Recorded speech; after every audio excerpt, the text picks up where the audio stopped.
All right, so you ever feel like you're born in the fucking shadow of a giant? Like, how do you even compete when your granddad was the Winston fucking Churchill? Oh, absolutely. Today, we're diving into the life of his grandson, Oh, yeah. also named Winston Churchill. Crazy. What a mind fuck. Yeah, what a mind fuck. Born 5 months after his gramps becomes prime minister during World War II. Right. Talk about pressure. I mean, talk about starting life in the spotlight. Right. It's fascinating how legacy can be both a blessing and a curse. For sure. We've got excerpts from his Wikipedia page, so let's unpack how this Winston tried to carve his own path, even if it wasn't always pretty. Yeah, let's cut the crap and get into it. Let's get into it. Little Winston pops out in 1940, smack dab in the middle of the Blitz. Oh, wow. Grandpa's leading the fight against Hitler. The whole world's watching. Yeah. Can you imagine the expectations? It's more than just the timing. Yeah. Imagine growing up with everyone comparing you to a wartime legend. Right. Talk about an Oedipal complex. Holy sh... Trying to forge your own identity while everyone expects you to be a carbon copy of Winston fucking Churchill. So did he just ride his grandpa's coattails straight to Parliament? Not quite. Okay. Not quite. Was he a total asshat just coasting on the family name? He actually started as a journalist.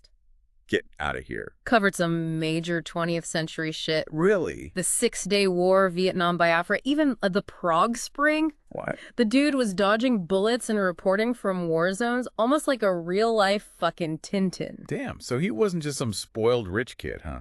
Absolutely not. He actually got his hands dirty. Absolutely. Seeing the world, witnessing some seriously fucked up things firsthand, Yeah. that definitely shaped his worldview.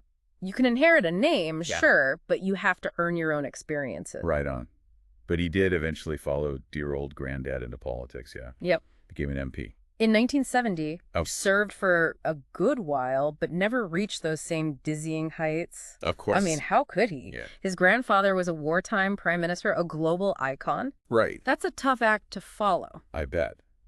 But was he at least a decent politician? Well, Or just a total shit show spouting off bullshit and waving the Churchill flag? outspoken is one way to put it. Okay. He wasn't afraid of controversy, that's for sure. Right. For example, he defended some pretty harsh policies in Northern Ireland, like internment without trial. Oh, wow. Pissed off a lot of people, especially on the left. So what was the deal with that? Was he just a heartless bastard, or was there some logic behind his stance? His views on Northern Ireland were rooted in a hardline law and order approach. Okay. He saw the IRA as terrorists who needed to be crushed, and he supported the government's tough stance, even if it meant curtailing civil liberties. Fuck, sounds like a complicated situation. So even back then, Northern Ireland was a political shitstorm. Oh, yeah. It wasn't all just tea and crumpets, huh? Not even close. The Troubles, as they were called, were a brutal conflict. Right. And Churchill's views reflected a particular perspective, one that prioritized security over everything else. He argued that sometimes you have to make tough choices to maintain order, even if it means pissing off a few people. Right, so this wasn't just some random asshat shooting his mouth off. Right. He had a specific ideology, even if it was controversial, and it wasn't just Northern Ireland that got him in hot water, Yeah, right? that's right. Didn't he also have some messed up views on Rhodesia? Yeah, that's another example of him going against the grain. Really? He opposed sanctions against Rhodesia, arguing that the white minority government was a bulwark against communism in Africa. Oh, God. This, of course, put him at odds with much of the international community, which saw Rhodesia's racist policies as unacceptable. Damn, so he was basically defending a white supremacist regime. What the fuck was he thinking? It's important to remember the historical context here. Yeah. The Cold War was raging, and many in the West saw the fight against communism as a global struggle. Right. Churchill, with his hawkish worldview, fit right into that camp to him. Rhodesia was a strategic asset in that larger fight, and he was willing to overlook their internal policies in the name of a greater good. So he was a Cold War warrior, even if it meant siding with some pretty shady characters. Yeah, I think that's a fair assessment. Sounds like he was more concerned with fighting commies than with fighting racism. His priorities were clear, Right. and this unwavering stance on Rhodesia, combined with his controversial views on Northern Ireland, really cemented his reputation as a right-wing hardliner. Okay, so we've got this dude born into a legacy he could never live up to, dodging bullets as a journalist, then becoming a politician who pissed off half the country with his hardline views. It's a hell of a story so far, but then there's that whole thing about him selling his grandfather's papers. Oh, yeah. What the fuck was that It about? was a major controversy. Yeah. In 1995, he sold a massive archive of Winston Churchill's documents to Churchill College for a cool $12.5 million. 12.5 million quid. Fuck me. This dude knew how to cash in on that famous name. Funded by the National Lottery, no less. But was it just a greedy cash grab, or was there more to it? It's a complex issue. Okay. Some people saw it as a betrayal of his heritage, exploiting his grandfather's legacy for personal gain. Right. Others argued that he was ensuring those documents were preserved and accessible to historians and the public. So was he a shrewd businessman or a heartless bastard? Exactly. It's hard to tell. And it highlights the constant tension in his life. Yeah. He was always grappling with his grandfather's legacy. Was he ever truly free of it? Right. Who knows? But this decision to sell the papers definitely raised eyebrows and made people question his motives. For sure. All right, let's dig a bit deeper into his time as a journalist before he jumped into the political shitstorm. Okay. Remember, this was the 60s and 70s. Yeah. A pretty wild time to be reporting on global conflicts. Yeah, the guy was hopping around war zones like it was a fucking holiday. Right. 6-Day War, Vietnam, Biafra. Yeah. Did the dude have a death wish or something? Well, he definitely wasn't afraid of danger. Maybe he was chasing an adrenaline rush. Maybe he felt a need to prove himself. Or maybe he just had a morbid fascination with the darker side of human nature. Okay. Whatever the reason, he put himself in some seriously hairy situations. He even wrote a book about the 6-Day War, right? He did. Was it any good or just some bullshit propaganda? It was actually co-written with his father, Randolph Churchill. Oh, really? So you can imagine the perspective it offered. There you go. Let's just say it wasn't exactly a nuanced take on the conflict. Figures. So this guy's seen some shit, written a book, probably full of biased crap and pissed off a few folks along the way. Yeah. And then he decides to run for parliament. Seems like it. What the fuck was he thinking? It's almost like he couldn't escape the family legacy. Right. Politics was in his blood, whether he liked it or not. Maybe he felt a duty to serve, or maybe he just wanted to see if he could win on his own merits, not just because of his name. Well, he did win, right? He did. Became an MP for Stretford in 1970. That's right. But like you said, he never quite reached the same level as his granddad. Was he even a good politician? He was a mixed bag, that's for sure. Okay. He was passionate about certain issues, especially defense and foreign policy. He was a hawk through and through, believed in a strong military and taking a hard line against communism. Sounds familiar. Yeah. It's basically a mini Churchill ready to fight the Red Menace. In some ways, yeah, but remember, he was also a product of his time. Yeah. The Cold War was at its peak, Right. and there was a genuine fear of communist expansion. His hawkish views weren't that unusual, especially among conservative politicians. Okay. But even within his own party, he was known for being a bit of a maverick. Okay, so he was a tough-talking Tory, but with a mind of his own. Yeah. That's kind of interesting. Yeah. What about his more controversial views, like on Northern Ireland? Oh, yeah. Was he just trying to be provocative, or did he genuinely believe that shit? It's tough to say for sure, Okay. but his views on Northern Ireland were definitely rooted in a deep-seated belief in law and order. He saw the IRA as a terrorist organization that needed to be crushed no matter the cost. Yeah. He supported internment without trial, Right. which, as we know, was a highly controversial policy that many saw as a violation of human rights. Yeah. Locking people up without due process. Yeah. That's some seriously fucked up shit. No wonder he pissed off a lot of people. Yeah. So he was basically saying, fuck civil liberties, let's just crack some skulls and get this over with. He believed that sometimes you have to make tough choices to maintain order and security. Right. To him, the ends justified the means, even if it meant resorting to harsh measures. And I remember, this was during a period of intense violence in Northern Ireland. Yeah. The bombings, the assassinations, the sectarian clashes. Right. It was a bloody and chaotic time. Yeah. His views, while extreme, reflected the anxieties of that era. Right. So he wasn't just some armchair warrior spouting off bullshit from a safe distance. He was dealing with a real-life nightmare. Right. And he genuinely believed that his hardline approach was the only way to stop the bloodshed. That's right. Still, you got to wonder how he could justify some of those policies. He saw it as a matter of national survival. He believed that the IRA was a threat to the very fabric of British society. Wow. And he was willing to do whatever it took to defeat them, even if it meant bending the rules a bit. So a cold warrior, a hardliner, Yeah. a defender of the British Empire, Yeah. even if it meant compromising on some pretty basic principles. Yeah. This guy was a walking contradiction, wasn't he? Absolutely. And his controversial stances didn't end with Northern Ireland. Right. He also clashed with his own party over Rhodesia, arguing against sanctions and defending the white minority government there. Wait, so he was defending a racist regime. What the actual fuck? Again, it comes back to his Cold War worldview. Yeah. He saw Rhodesia as a bulwark against communism in Africa. Right. And he was willing to overlook their internal policies in the name of a greater good. So fighting commies was more important than fighting racism. Yeah. That's pretty fucked up even for a guy like him. Yeah. No wonder Thatcher booted him from the front bench. Right. But he still kept getting elected right. He did. So he must have been doing something right, at least in the eyes of his constituents. He had a knack for connecting with a certain type of voter, especially those who admired his grandfather and his no bullshit style. He was a charismatic speaker, knew how to work a crowd. Right.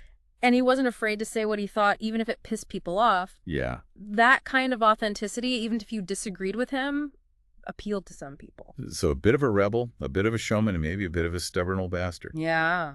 Sounds like a recipe for some good stories. Any other juicy anecdotes about his time in Parliament? Well, aside from the out-grandfathered story we mentioned earlier, Yeah. there was this one time when he went on a parliamentary ski trip. Apparently, he was a pretty decent skier, but also quite competitive. Hold up. Was he trying to outski some young hotshot MP trying to prove he was still a badass on the slopes? Not quite. He challenged another MP to a race down the mountain, Edward Heath, the former prime minister.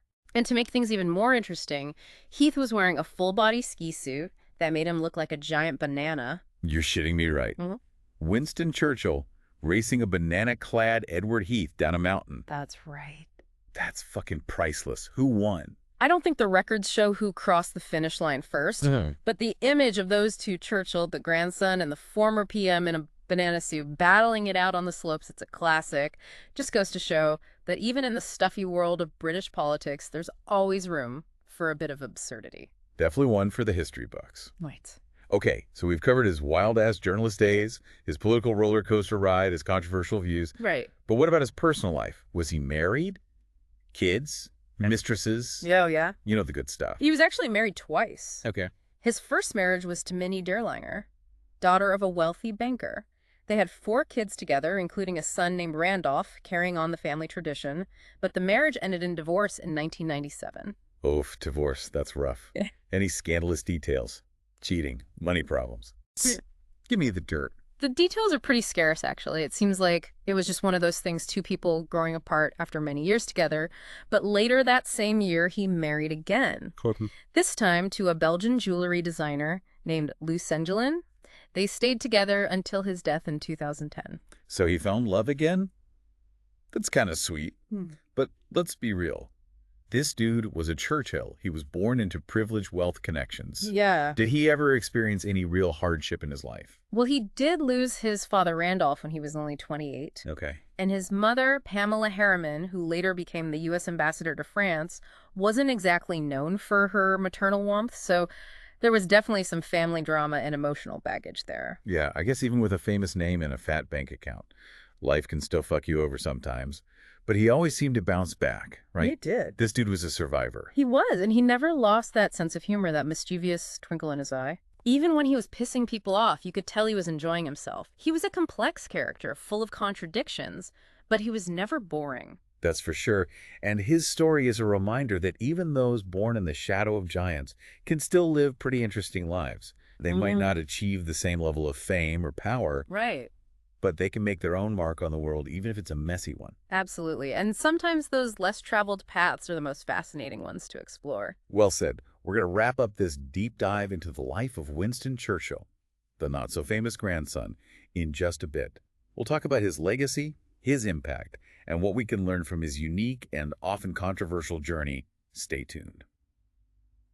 All right, we're back for the final round of this deep dive into the life of Winston Churchill, the grandson who never quite escaped his granddad's shadow. Oh, yeah, the other Winston. We've covered his wild-ass journalist days, Yeah. his controversial political career, Right. his love of a good ski race, Yeah. and even his penchant for pissing people off. Seems like it.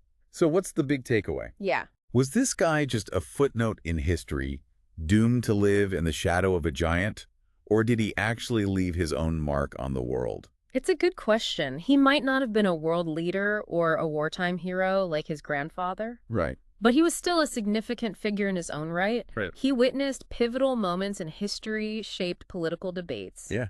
and challenged the status quo, even if it meant ruffling some feathers along the way. For sure. He was a product of his time, but also a bit of a rebel pushing back against the changing tides. Yeah, he definitely wasn't afraid to speak his mind, even if it meant alienating people. But was he actually effective? Did he accomplish anything of substance, or was he just a loudmouth with a famous name? He had his wins and losses like any politician. Right. But I think his biggest impact was as a kind of cultural barometer. Okay. He represented this old school conservative way of thinking that was starting to clash with the more progressive liberal values that were emerging in the latter half of the 20th century. So he was like a walking, talking embodiment of the end of an era. A dinosaur, but a fascinating one. He was a reminder of a time when Britain was a global superpower, when leaders were larger than life. Yeah. And when the world seemed a bit simpler, even if it wasn't, he held on to those traditional values even as the world around him was shifting. And he wasn't afraid to voice those values, even when they were unpopular. It's like he was saying, this is who I am, take it or leave it. That takes a certain kind of courage, even if you disagree with his views. He could have just coasted on his name, lived a quiet life of luxury, Right. and avoided all the controversy, but he chose to engage, to fight for what he believed in, even if it meant being a bit of an outcast. So a fighter, even if he was fighting for a lost cause. Yeah. Kind of tragic in a way. Perhaps, but that's part of what makes his story so interesting. He was flawed, stubborn, and often wrong, but he was also passionate, principled, Yeah. and fiercely independent. He was a reminder that even in an age of conformity, there's still room for individuals to stand up for what they believe in, even if they stand alone. Well said. Any final thoughts on this Winston Churchill, the grandson who lived a life that was both extraordinary and ordinary, full of contradictions and complexities? I think his life is a reminder that legacy is a complicated thing. It can be a source of inspiration, but also a burden. It can shape your destiny, but it can also hold you back. Ultimately, it's up to each individual to define their own path, to carve out their own identity, even if it means wrestling with the ghosts of the past. Damn, that's deep. And it's something we can all relate to, right? We all have our own legacies to grapple with, whether it's family expectations, societal pressures, or just the weight of history. It's about finding that balance between honoring the past and forging your own future. Absolutely. And sometimes the most interesting journeys are the ones that take unexpected turns, the ones that challenge our assumptions and force us to confront our own complexities. Well, folks, there you have it. The tale of Winston Churchill, the grandson, who never quite escaped his grandfather's shadow, but who nevertheless lived a life full of adventure, controversy, and let's face it, a healthy dose of absurdity. He was a man of his time, but also a man apart. He might not have reached the same heights as his famous granddad, but he carved his own path, and that's something worth remembering. Indeed, it's a reminder that even those born in the shadow of giants can still leave their own mark on the world. And on that note, we'll leave you to ponder the complexities of legacy, the weight of history, and the enduring power of a good banana suit. Until next time, keep diving deep.